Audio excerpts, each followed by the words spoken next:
I'm making cassava leaf, y'all.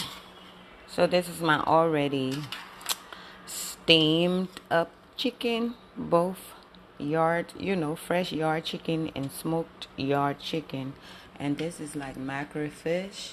The macrofish was in there, and I'm gonna be taking the bones out of the macrofish, but I'm finna take this out of the water and then prep my cassava leaf and put it in this water that I used to steam my meat already. I now have my cassava leaf in here. I'm gonna turn the heat up maybe to about 8, and I'm gonna wait for it to boil. And the goal is to cook this cassava leaf up really good. But other processes are coming up. I'm gonna add the onions and all that stuff. Don't ask me about the foam. It's raw stuff, foam like that. So guys, my cassava leaf been cooking for at least an hour. I like cassava leaf is pretty rough. Some of them can be pretty rough, so I've cooked it for at least an hour. And now this is my greens, a little bit of greens and a little bit of okra. People cook cassava leaf in so many different ways. Sometimes this we call water greens, but you can use spinach or a little bit of potato greens. I'm going to blend these two together. I'm going to add it to the cassava leaf, and then I'm going to cut my onions, add it up, and then I'm going to take a few scoops of this peanut butter, add water, blend it up, and put it in there too. This is to bring the cassava leaf to a nice soft texture and make it way more, tasty. So I got my onion, my okra, and the greens. I'm going to add some water. I'm going to just add some water. And I'm going to blend it to add it to my cassava leaf.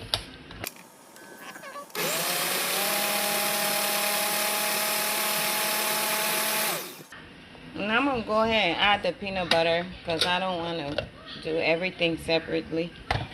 It's just out of being lazy, but it's going to be just fine. All of it is meant to go in the same pot anyways. Yep, that's the peanut butter right on the top. I'm just going to run it.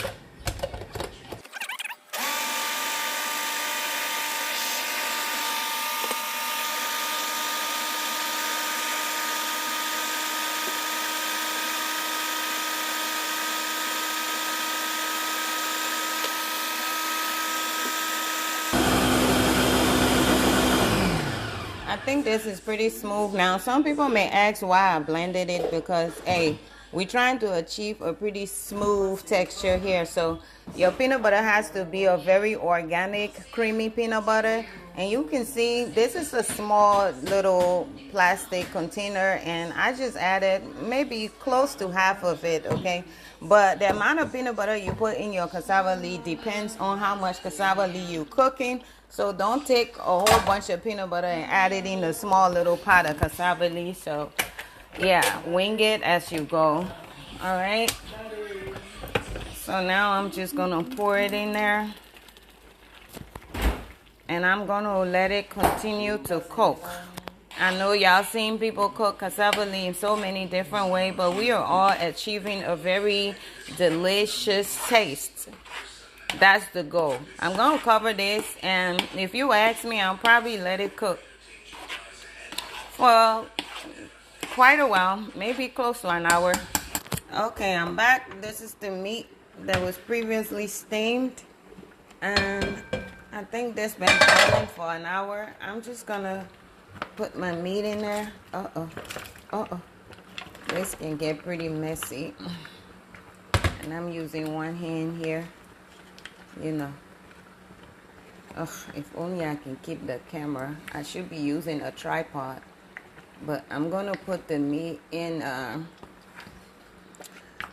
So I'm gonna take all the bones out of my macrofish and add it there.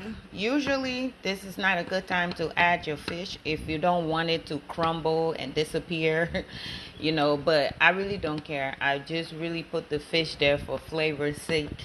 My kids don't really like fish that much, so I don't care if it crumbles and whatever. So I'm gonna add my red oil. I'll add my red oil. I had half a gallon left. It's probably, and when it comes to the red oil, sometimes I end up putting too much. Sometimes I end up putting just the right amount, you know. And at this point, the seasoning I added when I was steaming the meat, it was just good enough. I'm gonna let the cassava leaf cook until I'm satisfied with the amount of water that's left in there, which of course will be down to the minimum of the minimum.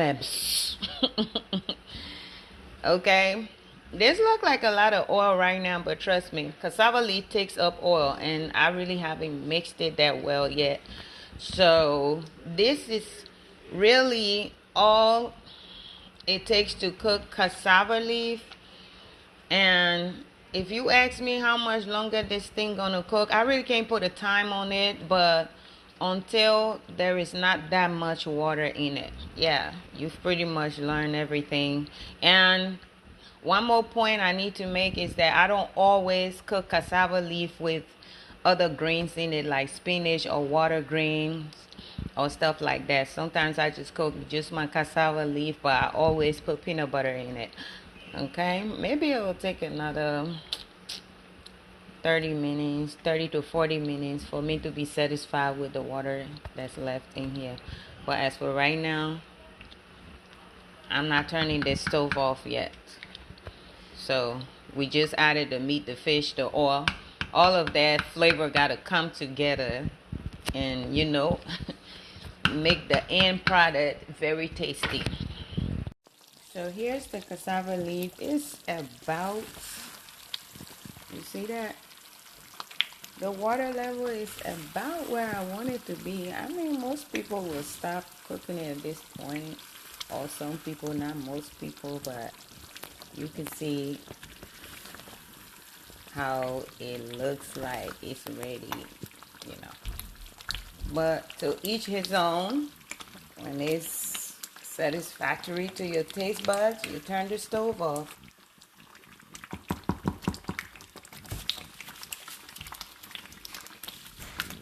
But it's pretty much good. It's pretty much good now. You see how thick and creamy it looks? It's pretty much done. I just, yeah, letting it to marinate pretty good, that's all. But this is good. The oil, the amount of oil in it is perfect. Yeah. But this is pretty much good. And when you see the little potholes when it's popping, that means that not much water is left in there. You just see the little potholes in there like that. That means it's ready. Not much water is left in it. It's okay at this point if you turn the stove off.